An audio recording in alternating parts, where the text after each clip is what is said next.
barely had time to... What if the elevator you step into today isn't taking you where you think, but into something waiting to make a trade? In the elevator ritual, Michael arrives for a simple job interview, but instead finds himself trapped inside a tower governed by sinister rules and impossible choices. Each floor hides disturbing trials, whispering voices, and rituals demanding sacrifice. As the elevator ascends beyond reality, Michael must confront the ultimate question: who leaves and who stays? Buckle up. This isn't just a story, it's an invitation. And once the doors close, there's no way back down. The man whispered these words so urgently that, for a moment, I thought he might grab me. His eyes darted around the marble lobby of Everite Tower like prey sensing a predator. His voice trembled, but his grip on my sleeve was surprisingly firm. "I'm serious," he continued, his voice dropping even lower, almost to a growl. "The 9th floor. Nowhere else. No matter what happens, you stay inside until you see that number." I stared at him, trying to pull my arm free without making a scene. His breath was warm and sour. I didn't know him. I'd never seen him before in my life. "Listen, my interview's on the 5th floor. I'm sure I'll be fine." He shook his head violently, his face twisting. "No exceptions," he hissed one final time, his eyes wild with something I couldn't quite name. Panic? Fear? Guilt? And then he was gone. He released my sleeve, spun around, and quickly walked out the revolving doors into the gray New York morning. I stood there for a moment, watching his silhouette disappear into the misty crowd outside. My stomach tightened. That was unsettling, to say the least. But this was Manhattan. Every building had its fair share of crazies. A deep breath. The interview was in 10 minutes. I wasn't about to let some lunatic ruin my one shot. After months of unemployment, the Everite Corporation had called me in for a personal interview. A miracle in itself. I couldn't afford to screw this up. The lobby was immaculate. Glass, marble, chrome accents. Corporate money polished into a sterile perfection. The receptionist behind the main desk barely glanced up as I made my way toward the bank of elevators. My footsteps echoed sharply against the stone tiles. I pressed the button. The elevator arrived almost instantly. As the polished doors slid open, a soft chime sounded, and I stepped inside. The elevator was larger than I expected, surprisingly quiet, with gold-trimmed mirrors along the back wall and a small flat screen mounted in the upper corner, currently displaying the local weather report. Sunny and mild for late October. That was something. A soft instrumental melody played through hidden speakers. Smooth, calming, but somehow vaguely unsettling in the sterile quiet. I reached out toward the illuminated panel of buttons. The 5th floor blinked invitingly, and yet my hand hesitated. The 9th floor? No exceptions. The man's words echoed sharply in my head. His eyes, the terror in them, had been real. He wasn't joking. But what could possibly be so dangerous about stepping out at the wrong floor? This was corporate America, not a horror movie. It was nonsense, I told myself. I pressed the button for the 5th floor. The elevator began to glide upward smoothly, each floor number lighting up as it passed. 1, 2, 3.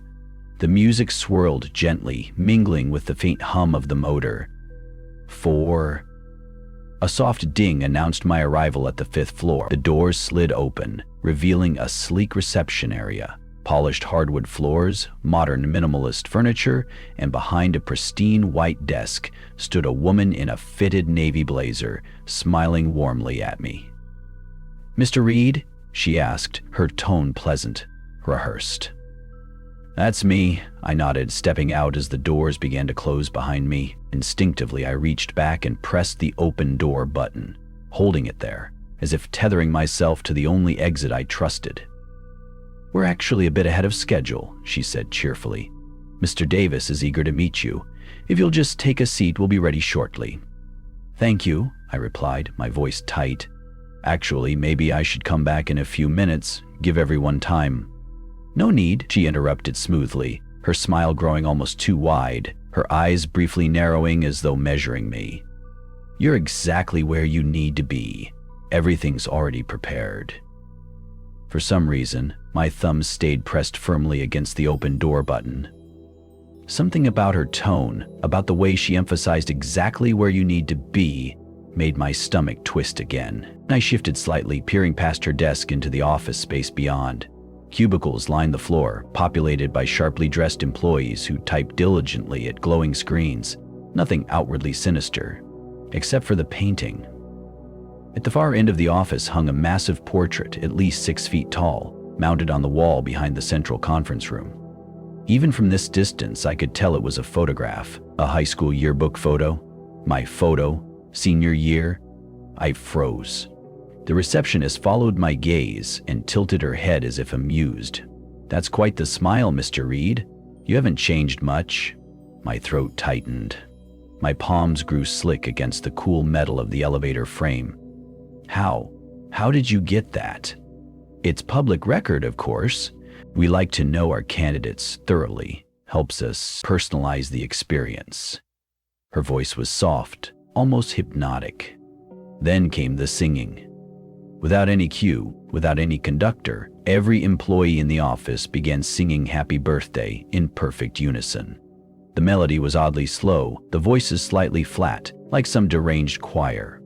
A young man in a suit carried a pristine cake, topped with white frosting and 20 candles. Far too few for my actual age. He carefully placed it beneath the portrait, lighting each candle with practiced precision. I felt my knees begin to buckle. "It's not my birthday," I whispered hoarsely. "Of course it is." The receptionist smiled again, her teeth too white, too symmetrical. "Today is the beginning of your new life." My heart pounded as adrenaline surged through my veins. My hand shot forward and slammed the closed door button repeatedly. The doors hesitated. I could see them still singing, still smiling.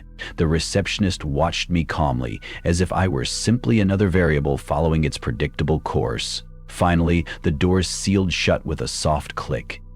The elevator hummed, vibrating beneath my feet. My breath came in shallow gasps, my hands trembling as I stared at the control panel. The button for the 5th floor no longer glowed. The panel had changed. Several of the numbered buttons were gone. The soft mechanical hum of the elevator filled the silence, but it no longer felt comforting. It was now a hollow, sterile drone, a dreadful heartbeat pulsing through this metal coffin. I stood frozen, staring at the altered control panel. Where once there had been buttons for each floor, 1 through 20, only a few remained. The 5th floor button was gone entirely. The 1st floor button was gone too. My fingers hovered uncertainly above the remaining keys. 2, 8, 9, 11, and 23. My breathing quickened, my chest tight. The rational part of my mind, the part that once trusted numbers, schedules, interviews, normalcy, began to collapse under the weight of this impossible reality. I whispered to myself, "Stay calm, think." I pressed the button for the 9th floor. Nothing happened. The small light beneath the button flickered weakly, but the elevator didn't move. No click, no shift, no mechanical sound. It was as if the system was mocking me. I pressed it again, this time harder, my thumb shaking. Again, nothing. The dull ache of dread began to seep into my limbs like cold water rising. I wiped my sweaty palms against my slacks and tried again, jabbing at the 9th floor button repeatedly. Still no response. Fine, I would go back down. I would press for the 1st floor. Get out of this building, forget this interview, forget everything. Except the 1st floor button was no longer there. Gone, erased, like it never existed. My pulse hammered in my ears. My throat felt raw. A deep primal terror welled inside me. My legs weakened, knees trembling beneath my weight. I clenched my fists and shut my eyes tightly, forcing a single breath through gritted teeth. This isn't real. It can't be. But when I opened my eyes again, nothing had changed. The panel still mocked me with its incomplete array of floors. The elevator lurched. Without any button being pressed, it began to ascend. Slowly at first. Smooth. Graceful. I stumbled backward and pressed myself against the mirrored wall. my reflection pale and wide-eyed, a ghost trapped inside the glass. Above the doors, the digital floor counter lit up with sharp crimson digits. 7. 8. It slowed briefly, the light flickered again. 8. The elevator stopped. A soft chime echoed. The doors slid open with a smooth mechanical grace, and there, on the other side of the threshold, was nothing. No office, no hallway, no reception desk, only darkness, a thick, oppressive black, so complete it felt like standing before a mouth that might swallow me whole. I didn't move. Cold air drifted into the elevator, carrying with it the faint scent of damp stone, mildew, and something older, earthy and metallic. I could hear faint noises emanating from the dark, whispers perhaps, or distant echoes of voices calling from some unseen depth. Or maybe it was simply the building groaning under its own weight. The hairs on my arms stood on end. I wasn't going to step out. Not here. The 9th floor, I reminded myself. Stay inside until the 9th floor. I stabbed at the panel again, pressing 9 over and over. The light pulsed beneath my finger, but the elevator didn't respond. The doors remained open, as if waiting, inviting. Then, in the corner of my eye, I caught movement. A figure, far back in the darkness, barely visible, stepped forward. It was a woman. Elderly, frail, but standing impossibly tall, her thin frame swaying slightly. She wore a dated floral dress, her hair pinned back neatly. In her hand, she clutched a small leather purse. She smiled at me, eyes gleaming faintly in the blackness like polished stones. Slowing down, she asked sweetly, her voice light, almost melodic. I swallowed hard, my voice catching in my throat. "I'm not getting off here," I managed to say, the words barely audible. "Oh, but why not?" she coaxed, taking another graceful step forward. "You've come so far. It would be such a shame to turn back now." I pressed the closed door button. The elevator remained still. The doors stayed wide open. The woman's head tilted slightly to one side, her smile widening unnaturally. "You're doing very well," she said softly. "You've made them very happy." Them. My skin crawled. I didn't dare ask who them was. Instead, I doubled down, mashing the closed door button with the heel of my hand, desperate. She watched me calmly, as if this was all part of the design. "You should be proud," she continued. "Few make it this far. The others, well, they didn't listen to the rules." Her voice grew softer, as if slipping directly into my ear. "But you have. You're special, Michael." The mention of my name made my blood run colder. I never told anyone my name in this building. Not the receptionist. Not anyone.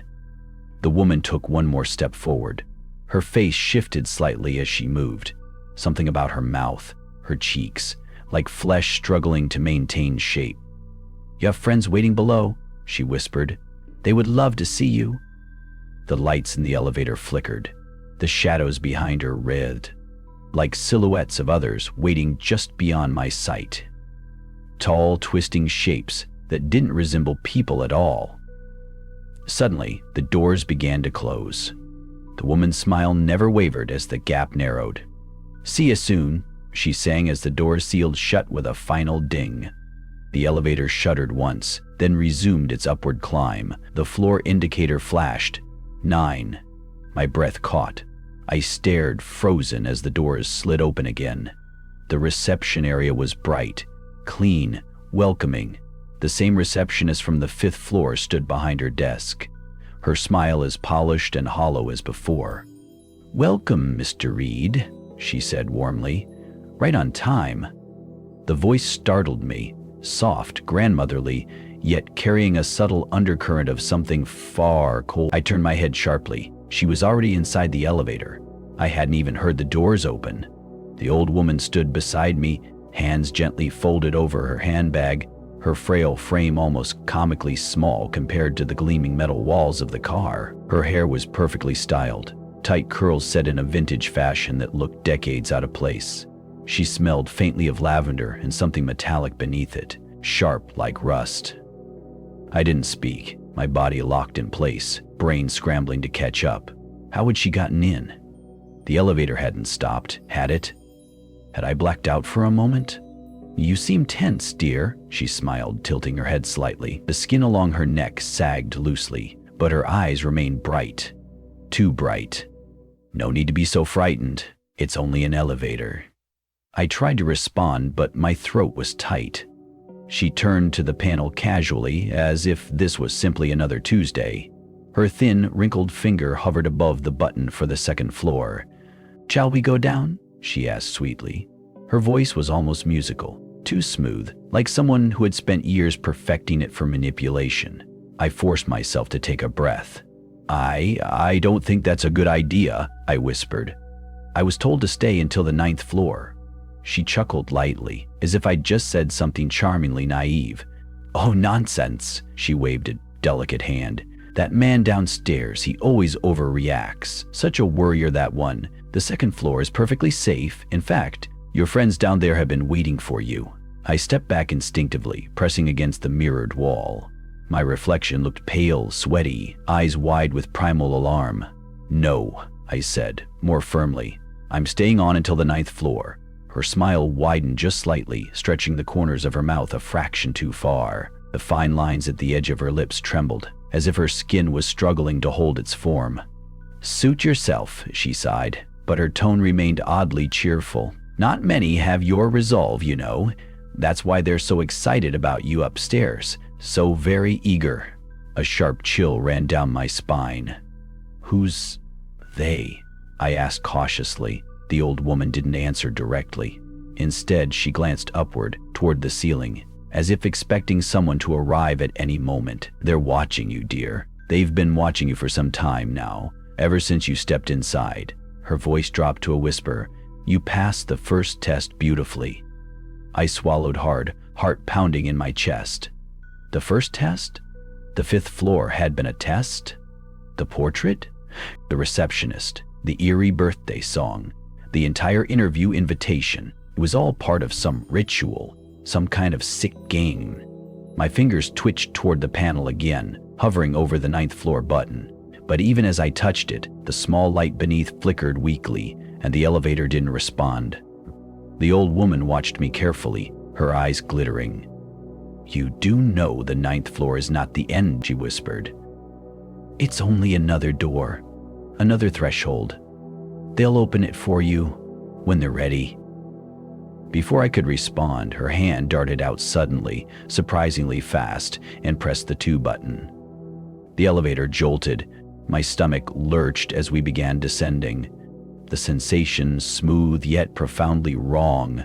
"No!" I gasped, slamming my palm against the control panel. "Stop!" The panel didn't respond. The lights dimmed briefly, and the soft instrumental music that had been playing earlier slowed unnaturally, warping like an old cassette tape. The woman remained calm, almost amused, as she steadied herself with a hand on the brass railing. "You should relax," she said gently. "Fighting only makes it worse." The number above the doors blinked. 3, 2. The elevator slowed to a stop. A chime rang. The doors slid open. The sight beyond was nothing like the pristine reception area from before. A dim, wet corridor stretched outward, far longer than any typical office floor should have been. The air was dense and humid, carrying the heavy scent of mildew and rotting wood. The floor appeared to be made of uneven, damp stone, as if I'd descended into a cavern rather than an office building. The flickering overhead lights barely pierced the gloom. Strange organic shapes clung to the far walls. Patches of moss? Mold? Or something worse? The air was filled with faint noises, the soft drip of water, distant echoing footsteps, and something low, almost like breathing.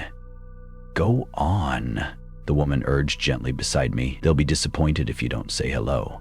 I shook my head, my voice strained. "I'm not getting off here."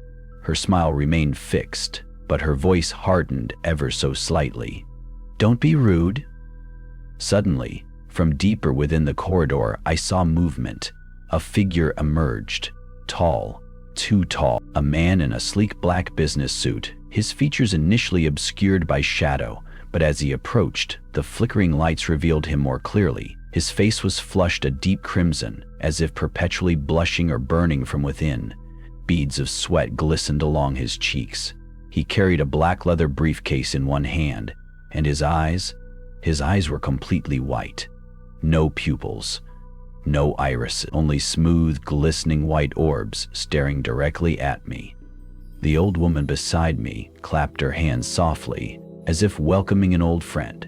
"Ah, here he is. He's been looking forward to speaking with you."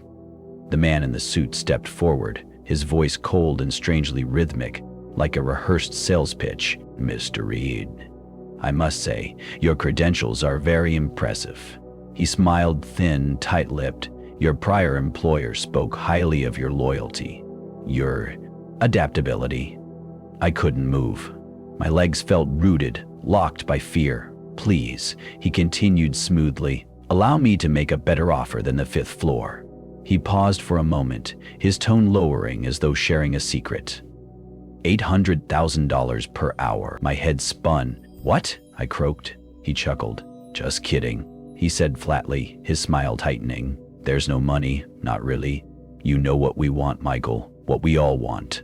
Suddenly his voice turned sharp, cold steel behind silk. "We'll take your eyes." I couldn't breathe.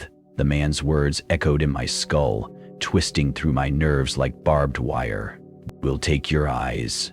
He said it so calmly, as though it were part of a contract negotiation, as if this was the logical, expected next step in my interview.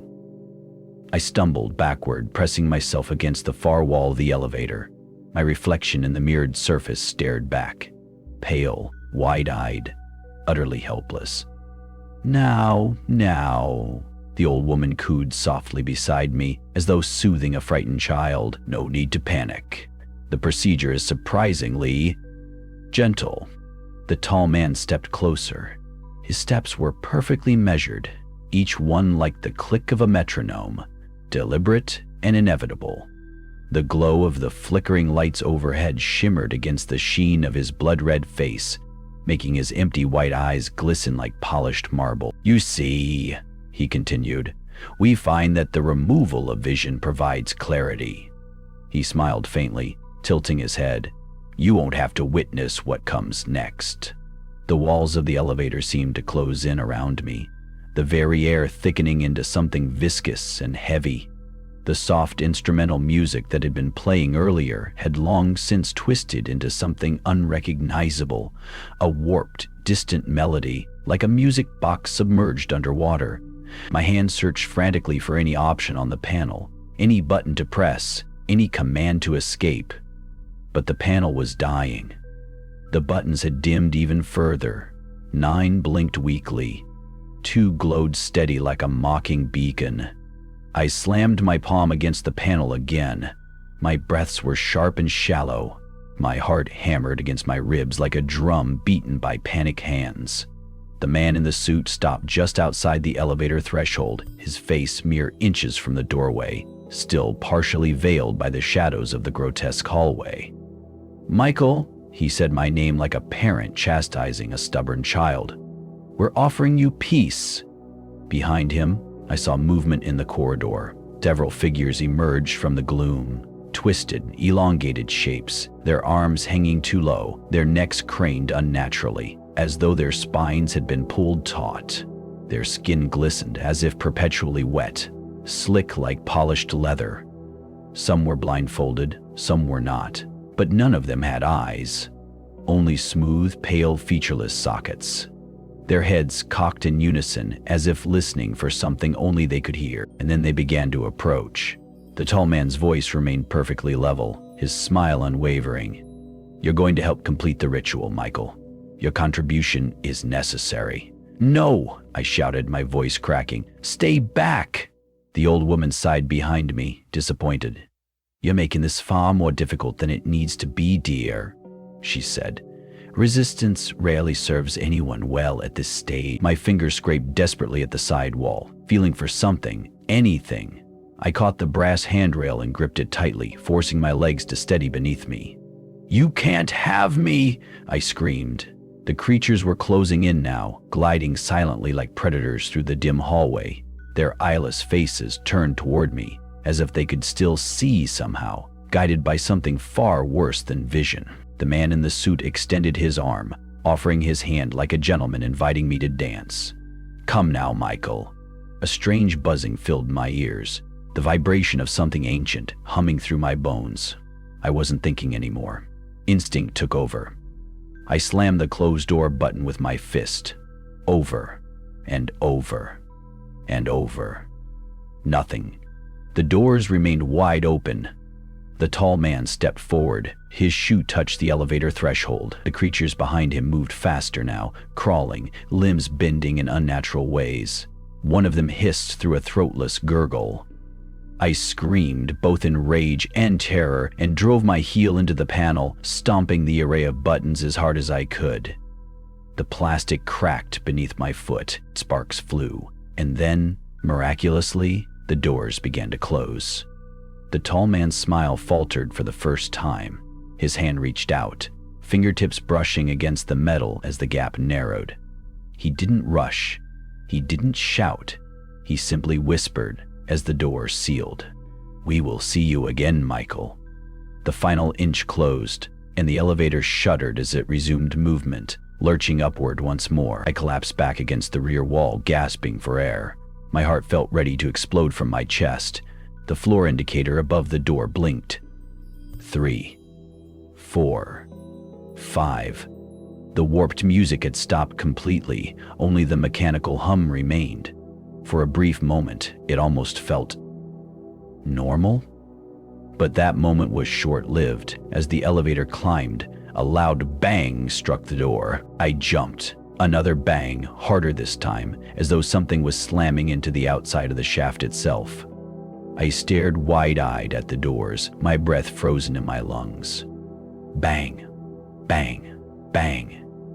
The pounding grew rhythmic, forceful. The metal of the doors visibly buckled inward with each impact, warping under the pressure.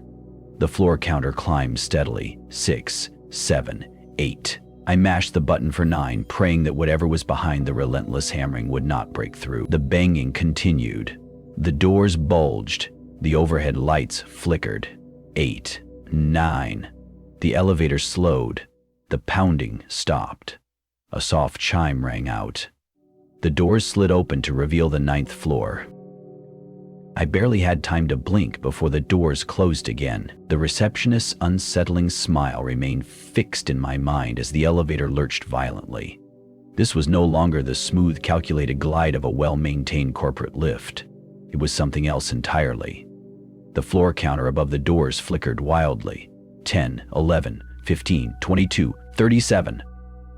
I pressed myself against the corner, my breathing shallow, my entire body rattling as the car surged upward at impossible speed. The yamat of the motor had changed, now roaring like a jet engine compressed into this tiny metal box. The panel of buttons continued to flicker. The 9 button, the one I had fought so desperately to reach, was now dead.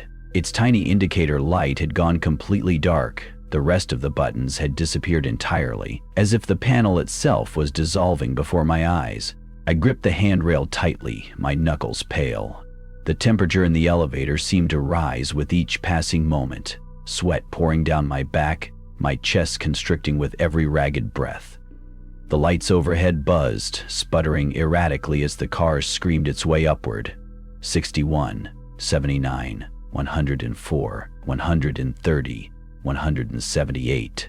The numbers blurred together. This made no sense. Everite Tower wasn't even remotely tall enough for these floor counts. I must have passed the rooftop hundreds of floors ago. This isn't real, I kept telling myself. It can't be real. But the brutal pull of gravity in my stomach told a different story. The music resumed. At first it was faint, almost like a memory returning from somewhere distant in my mind. The warped, off-tempo melody of Happy Birthday filled the elevator again. The voices that once sang on the 5th floor returned, their tonality flattened and wrong, as if played backward through an ancient phonograph. Happy birthday to you. The distorted chorus seemed to echo from all around me, as though the walls themselves were singing. I squeezed my eyes shut. Happy birthday to you. The chant grew louder, overlapping with itself, out of sync, twisting into something far more ritualistic than celebratory. Happy birthday, dear Michael. My stomach heaved. I doubled over, gripping the rail to keep from collapsing entirely. Happy birthday to you, the song repeated again and again, growing more chaotic with every cycle.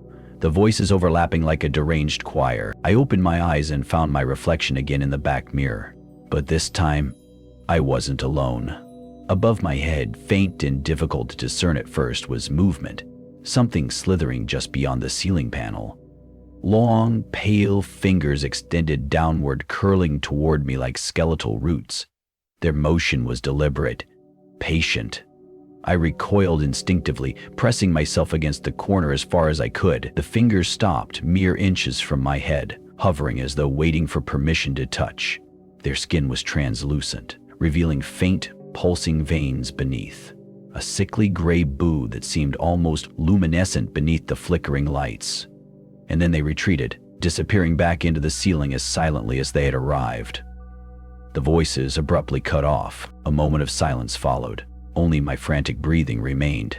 I looked up at the digital display. 263, 312, 417, 500. The numbers were meaningless now. I was no longer in any building, not in any city I knew. I wasn't sure I was even on Earth anymore. Suddenly, the elevator slowed. The deceleration was sharp and unnatural, as if something outside had yanked violently on the car's cable. The handwheel groaned under my grip. The lights dimmed to a soft, pulsing red glow. The panel screen blinked weakly, glitching, struggling to display the number. 711. The elevator hovered for a breathless moment, humming softly like some immense machine deciding my fate. And then, the lights above me snapped off entirely. Complete darkness. In the suffocating blackness, I heard it. A knock. 3 gentle raps against the elevator doors. Knock, knock, knock. The sound reverberated unnaturally, as if bouncing from multiple directions at once. I froze, barely daring to breathe. Then a voice whispered softly from beyond the metal. "Do you wish to trade?" The voice was childlike. It sounded close, far too close, like a child standing right outside the door. Except I was nearly 700 non-existent floors above the ground. I didn't answer. "If you stay," the voice continued sweetly, "I can go home." A chill unlike any I had felt before crept down my spine, as though invisible fingers were tracing my vertebrae. I forced myself to speak, my voice barely above a whisper. "No." There was a pause. "Are you sure?" the voice asked, softer this time. I said nothing. The silence between us grew heavy, suffocating. Then the childlike voice whispered one last time. "He's almost ready for you." The knocking stopped. The elevator jerked violently downward. The sudden drop slammed my body against the ceiling for a split second before gravity reversed, slamming me back to the floor. I screamed as the car plummeted faster and faster, the walls vibrating, the air roaring inside the shaft like a hurricane. The digital display spun wildly as numbers flashed by in a red blur. I was falling through space, through something far worse than physics, through layers of something. The lights strode furiously as the walls began to warp, bending inward, as though the very structure of the car was losing cohesion. I clenched my jaw, shutting my eyes as I waited for the inevitable impact. But none came. Instead, the elevator suddenly slowed. The momentum shifted gently, as if guided by some unseen hand. The red display finally stabilized. 23.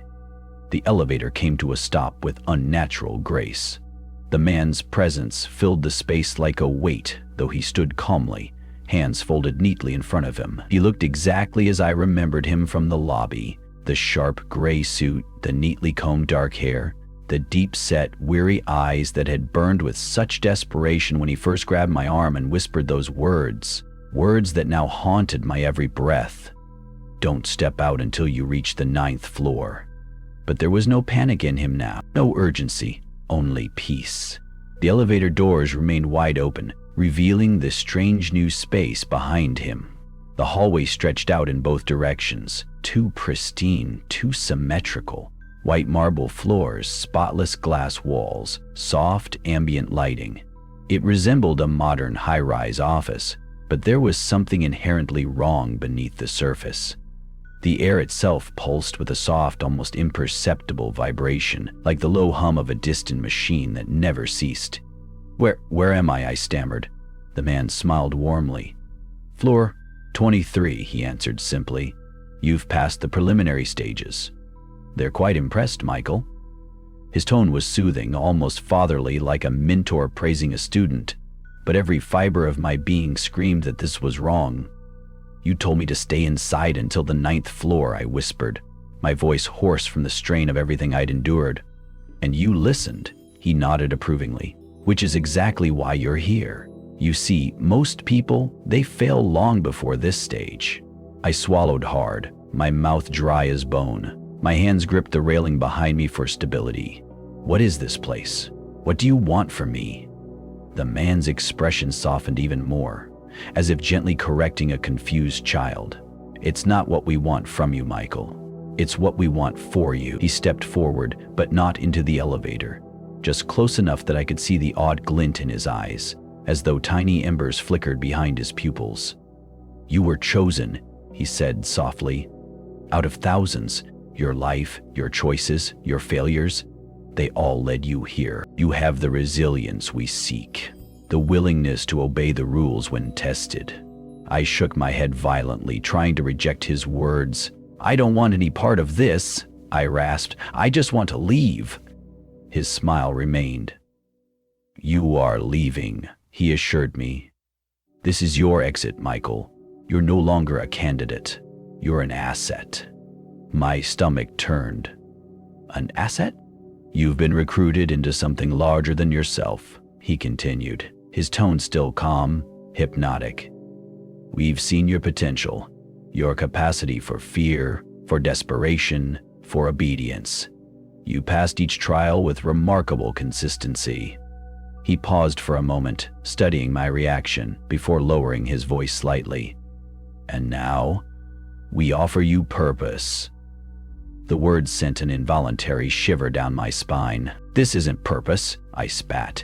This is a trap, a ritual, some kind of twisted. He raised one hand gently, silencing me without force.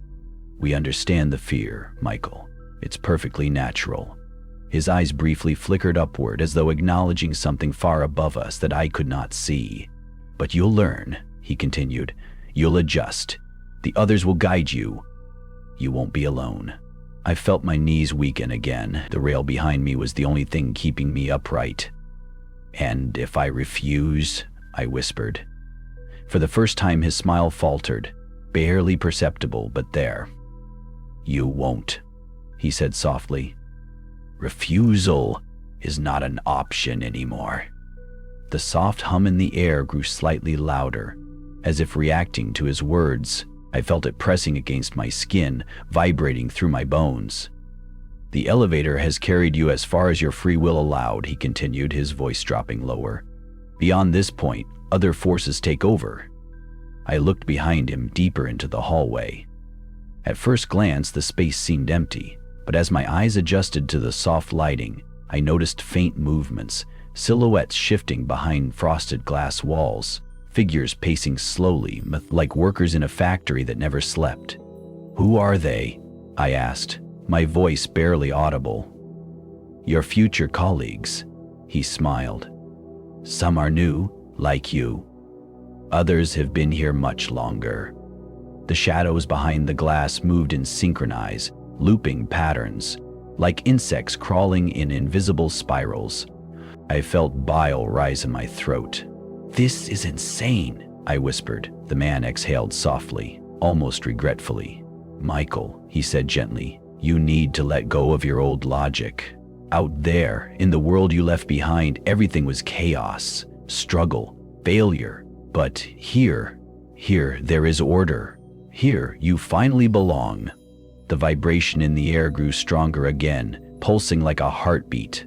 I pressed myself harder against the rail, my mind spiraling. Then, without warning, the man's head tilted sharply, as if listening to something only he could hear. "It's time," he said.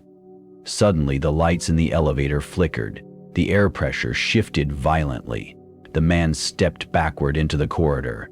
"You will meet him now," he whispered. "He's been waiting for you."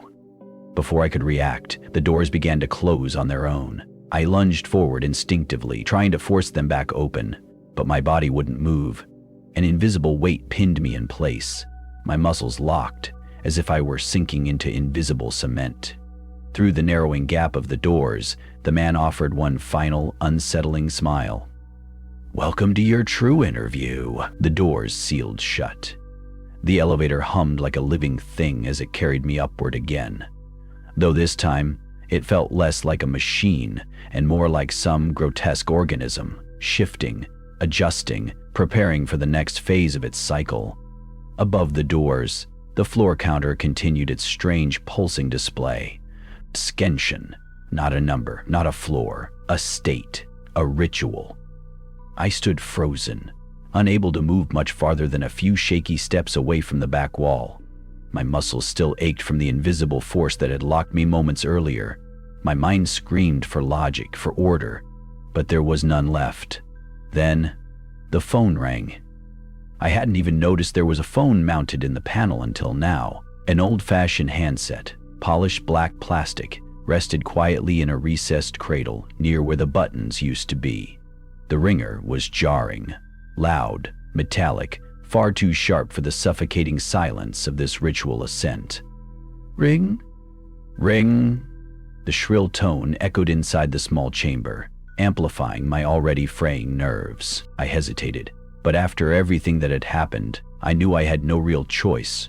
My shaking hand lifted the receiver to my ear. Static hissed on the line, followed by a faint, garbled voice, at first too distorted to understand. Then, through the warping signal, came something unmistakable.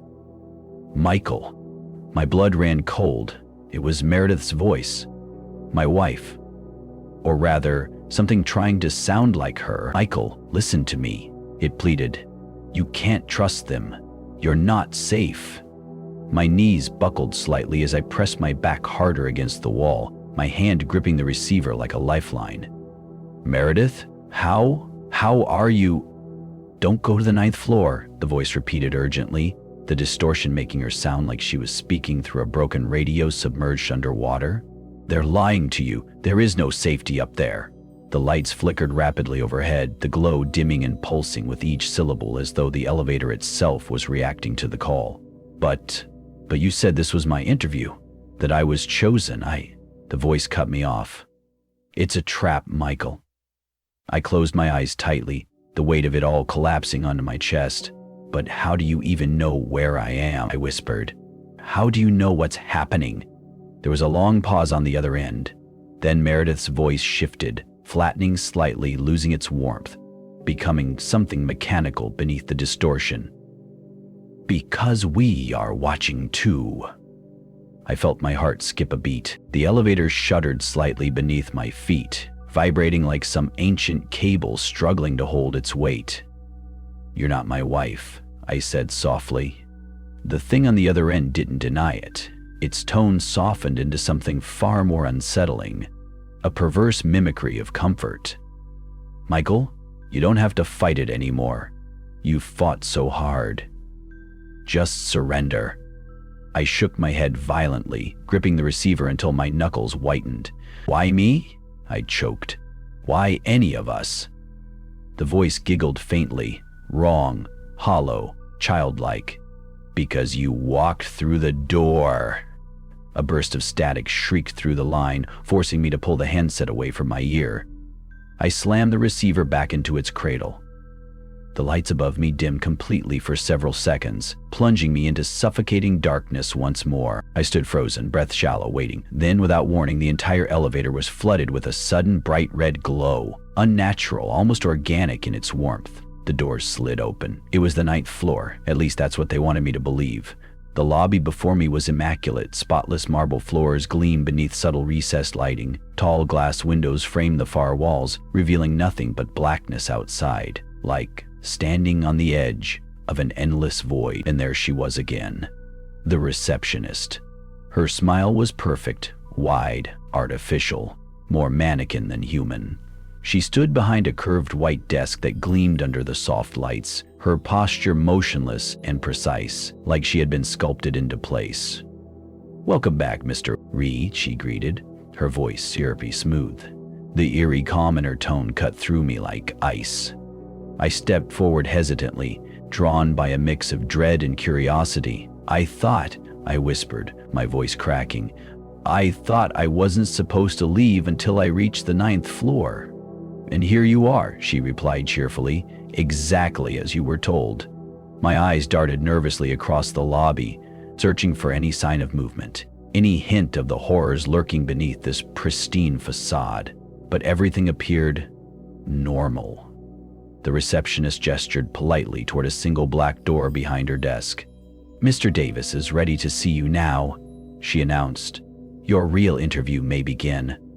My chest tightened again, panic swelling as my instincts screamed for me to turn and run. But where could I go? There was no escape from this tower. I blinked hard, frozen in place. The pale fingers above my reflection twitched slightly, as if sensing my awareness. Their presence was unnatural, not just physical, but symbolic, like ghostly puppeteer strings dangling just beyond my reach. The receptionist's voice broke the suffocating silence. "Mr. Reed," she called gently, "please proceed. Mr. Davis is waiting." Her tone remained unnervingly cheerful, as if she hadn't noticed the thing above me. Or perhaps she had and simply didn't care. I tore my eyes from the glass and forced my legs to move, one unsteady step after another, crossing the threshold toward the black door. The closer I approached, the more the air seemed to change. It thickened, heavier than before, like walking into a dense fog without moisture, a spiritual weight pressing against my chest, making every breath feel shallower, more fragile. The door was matte black, perfectly smooth, with no handle or keyhole. It simply existed, waiting. As I stood before it, a soft click sounded behind me. The elevator doors closed. I was trapped, no escape now. The door slid open with an eerie grace, revealing a long, narrow corridor bathed in dim red lighting. The walls on either side pulsed faintly, almost like they were breathing, alive in some horrifying way. With nowhere else to go, I stepped inside. The door slid shut behind me with a final, quiet hiss. I walked forward, my footsteps muted against the soft black carpet lining the floor. The hum of the strange energy permeating this place grew stronger, vibrating through my rib cage. At the far end of the hall stood another door, this one much larger, heavy, made of dark polished wood with brass inlays that seemed to form intricate ritualistic symbols. A faint whispering rose around me. It wasn't coming from ahead, but from the walls themselves. Dozens, no hundreds of faint voices, whispering in languages I couldn't recognize. Some spoke in repetition, others muttered broken phrases in English. The cycle completes. One for one, exchange, trade, balance. You said yes the moment you stepped inside. My skin crawled. My mind spun violently, trying to reject it, but the whispers crept under my skin, threading themselves into my thoughts. Finally, I reached the great door. It opened on its own. The room beyond was circular, enormous, yet perfectly silent. Dark marble columns rose to a ceiling lost in shadows. The walls were lined with glass panels, behind which vague shapes moved slowly. Watchers, observers, participants in this ritual that I could neither see clearly nor comprehend. In the center of the chamber stood a large circular table made of black stone, and behind it, seated comfortably in an oversized leather chair, was Mr. Davis. He was younger than I expected, early 40s perhaps, impeccably dressed in a deep navy suit, his tie blood red, perfectly symmetrical. His eyes, however, were the most striking, piercing, cold, empty. Like the others, his pupils were gone. Only polished, solid white orbs stared directly at me. He smiled warmly, almost fatherly. "Michael," he greeted, spreading his arms in welcome. "At last." I swallowed, my throat parched and raw. "I don't understand," I rasped. "Why me? What is this?" Mr. Davis rose gracefully from his chair, stepping around the stone table toward me. "Why you?" he repeated, as though amused by the simplicity of the question. "Because you followed the rules." He gestured around the chamber. "Most people don't. They panic. They fail early. They resist. But you listened." I shook my head, my vision blurring slightly from exhaustion. "You tricked me," I whispered. "You all did." Mr. Davis chuckled softly, the sound echoing unnaturally in the cavernous space. "We offered you choices," he corrected. "You made them. Every floor was a test of compliance, every temptation was placed with care, and every refusal made you more valuable." He stepped closer now, standing directly before me. "You have proven you can follow orders, even under extreme duress. That is rare, Michael. That is useful." I clenched my fists, summoning the last reserves of courage within me. "What do you want from me?" I demanded, my voice steadier than I felt. Mr. Davis smiled wider. "Not much," he replied calmly. "We simply ask that you continue to serve, as others have before you, as others will after." The glass panels behind him flickered slightly, revealing glimpses of other individuals, standing motionless, staring forward, their faces emotionless, their eyes empty white orbs like his, trapped. Their identities erased, their minds consumed. "No," I whispered. "I won't." Mr. Davis's expression didn't change, but his voice lost some of its warmth. "You already have," he said.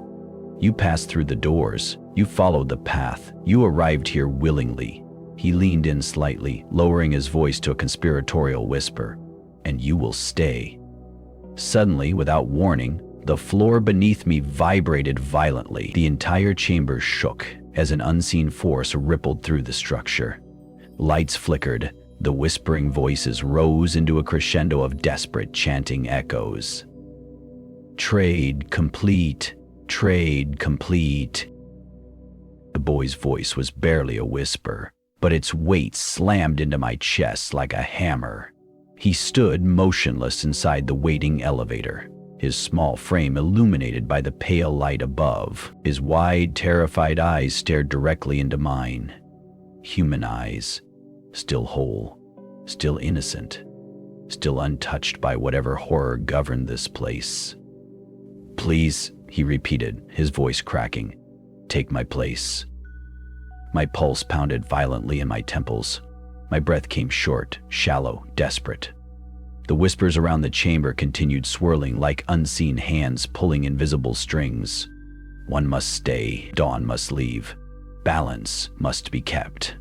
I shook my head, stumbling backward, my foot catching slightly on the uneven stone floor beneath me. What is this?" I rasped. "Who is he?" Mr. Davis remained still, standing behind me with his hands calmly folded in front of him. His voice answered coolly, detached, like he was explaining an equation. "A trade," he said. "The ritual demands balance." I stared helplessly at the boy, maybe 7, 8 years old. His dark hair was messy, his small hands trembling at his sides. There was nothing sinister in his appearance. He was just a child. But why him? Why me? I demanded. Mr. Davis's head tilted slightly, as if amused by my inability to grasp something so obvious. "Someone must occupy the vacancy," he said. "You've ascended through the floors, followed the rules, passed the tests. You've been evaluated." He gestured gently toward the boy. "And he was selected long ago. His time is finished. Now yours begins." I staggered back further, shaking my head violently, my voice rising. "No, this isn't right." "You misunderstand," Mr. Davis said, still calm. "You're not being punished, Michael. You're being offered release." His eyes glimmered faintly under the red ambient light, the colorless orbs reflecting my trembling frame. "The system is merciful," he continued. "You'll no longer carry the burdens of choice. No more fear, no more uncertainty. The others will guide you. I glanced toward the towering glass walls surrounding the chamber, where the shadowy forms of the others still shifted behind frosted panels, silent sentinels trapped in their endless vigil. The boy took a hesitant step forward inside the elevator. "Please," he whispered again. "I want to go home." I felt my stomach twist, a sickening blend of empathy and horror consuming me. My mind screamed at me to run, to fight, to break whatever sick ritual this was. But another voice, quieter, more insidious, whispered in the back of my thoughts. "You followed the rules. You climbed the floors. You earned this." The truth was suffocating. The longer I stayed, the more my body weakened, as if the building itself was draining me. Mr. Davis stepped closer now, his voice lower, more intimate. "Michael," he said softly, "this is mercy." He extended one hand toward me. "Step inside, and it all ends." I looked back to the boy, his eyes shimmering with silent pleading. If I took his place, he would walk free. But what would happen to me? Would I become like the others? A hollowed shell, stripped of thought and identity, trapped forever behind glass. The whispers grew louder again, spiraling into a deafening chant. "Trade complete, trade complete."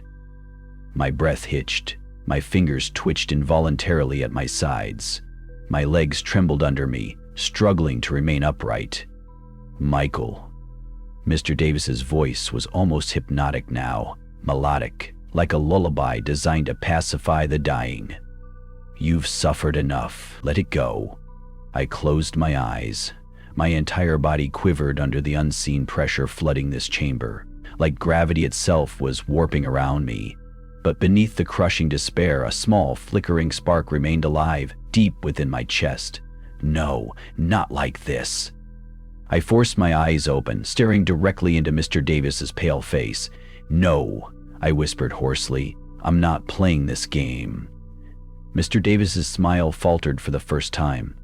"You misunderstand," he said again, but now there was a faint tremor behind his words, an irritation surfacing beneath his polished exterior. "You were brought here for this. You will complete the trade." The boy inside the elevator let out a soft whimper, shrinking into the corner. The whispers became chaotic now, dozens of voices overlapping in jagged waves of sound. "The balance must be maintained. One must stay. You said yes when you entered." I backed toward the elevator's threshold, staring at both of them, the boy trapped inside and Davis looming behind me like a patient predator. "You said I made choices," I whispered, my voice trembling. "Then I choose this." With every ounce of strength I had left, I reached for the closed door button inside the elevator, barely visible beneath the boy's trembling hands. His wide eyes locked with mine as I slammed the button with my palm. The doors began to slide shut. Mr. Davis lunged forward, his calm veneer shattering. "No!" he shouted. "You do not decide." But it was too late. The doors sealed him out with a final heavy thud. The chanting stopped. The red lights flickered violently, plunging the elevator into brief darkness. The elevator surged upward like a launched bullet, faster than anything I had felt before. My stomach dropped. Gravity had become meaningless here. The digital display above flickered wildly, struggling to render any coherent number. Only one word continued to pulse across the screen, as if mocking my refusal. "Recalibrating." The boy sat silently in the corner, his tiny frame trembling with every violent lurch of the machine. His wide eyes darted between me and the walls around us, as though expecting them to collapse at any moment. Neither of us spoke. There was no point. The air inside the cabin grew thick and humid, as if the space itself was breathing heavier, laboring under the strain of speed and pressure. The walls groaned in protest, warping slightly under invisible forces. The fluorescent lights above blinked erratically, casting long, distorted shadows that twisted and shifted across the mirrored surfaces.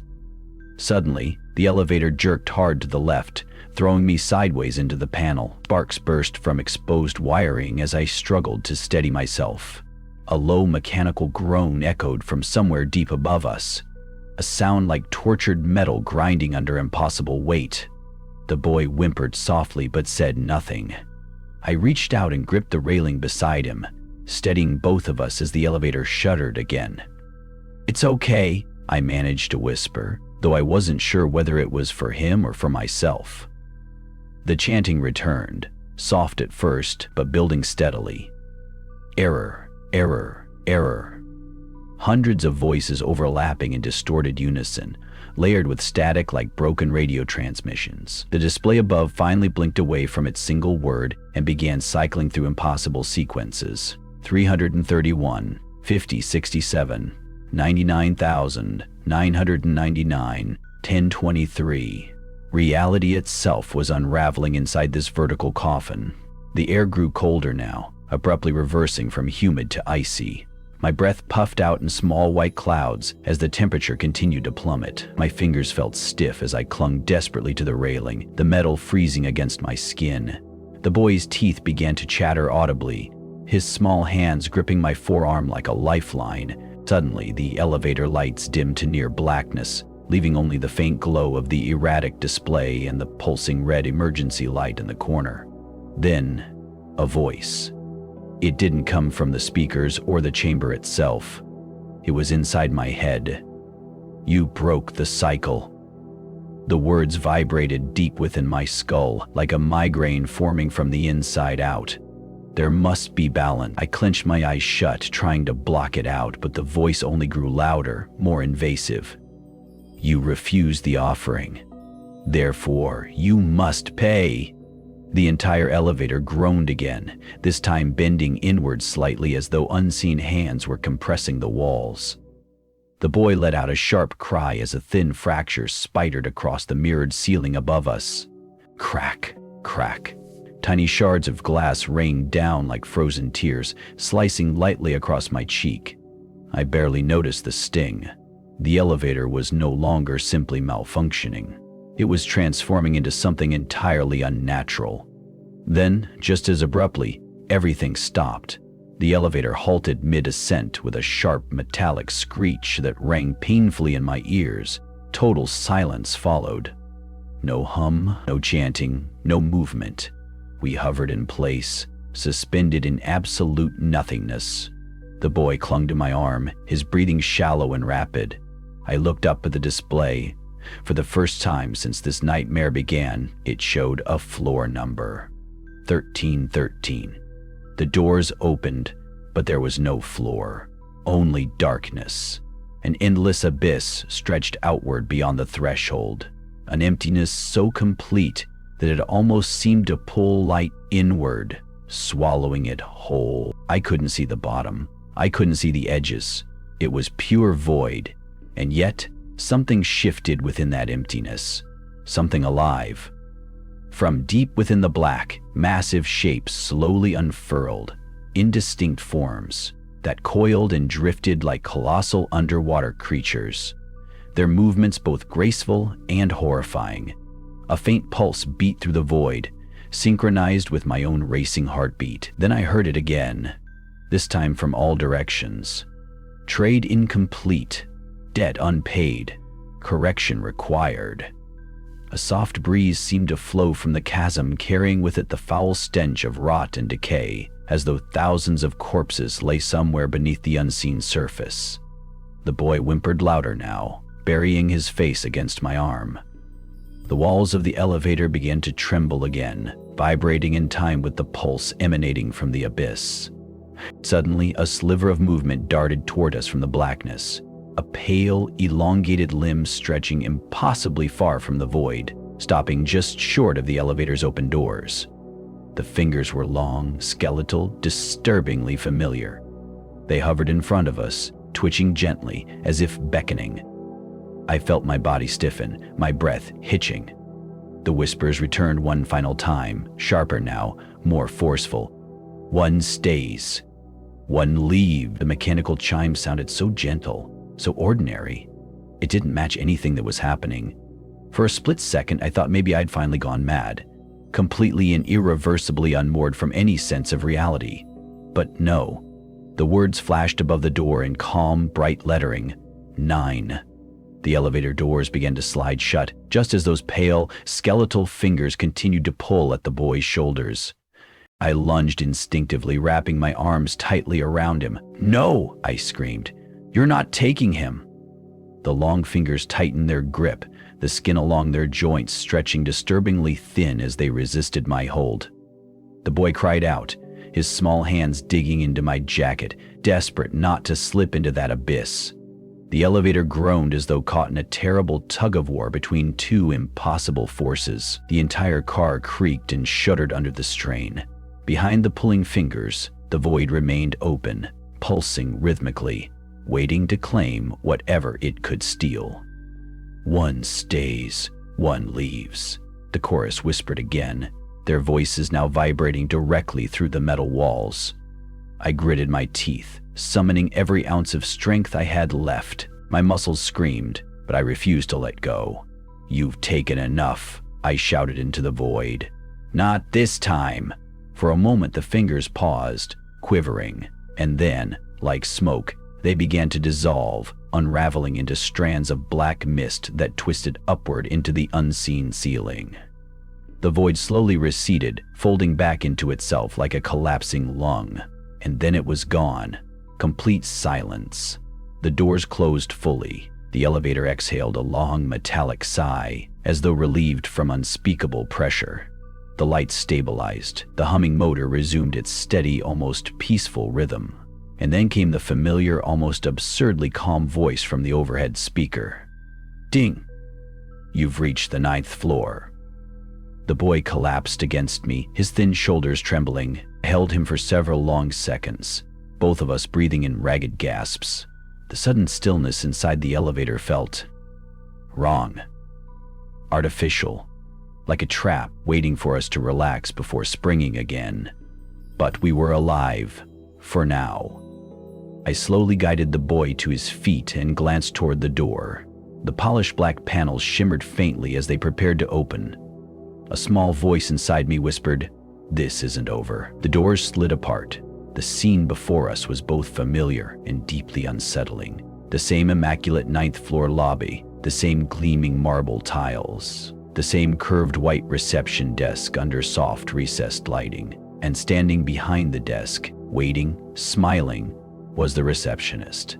Exactly as before, her perfectly symmetrical grin spread across her porcelain-like face, as though no time had passed at all. "Welcome back, Mr. Reed," she greeted in that same smooth, syrupy tone. "And I see you've brought a guest." I clenched my jaw, shielding the boy slightly behind me. "Enough," I said, my voice hoarse but steady. "It's over." The receptionist's smile never wavered. "Over?" she echoed sweetly. "Oh no, Mr. Reed, you've only just arrived." Behind her, the black door stood open again, leading into the same narrow corridor I had walked before. No chanting this time, no voices, just the soft hum of the lights. I glanced at the boy. His eyes pleaded with me, silently begging for an escape. But where? The elevator behind us had gone silent, as though dormant. The hallway ahead waited, hungry, and yet something had changed. Sitting on the reception desk was an object I hadn't seen before. A small, round, metallic token. It gleamed under the light, no larger than a coin, but unmistakably familiar. Etched across its polished surface was a simple engraving: ground floor, one use only. My breath caught.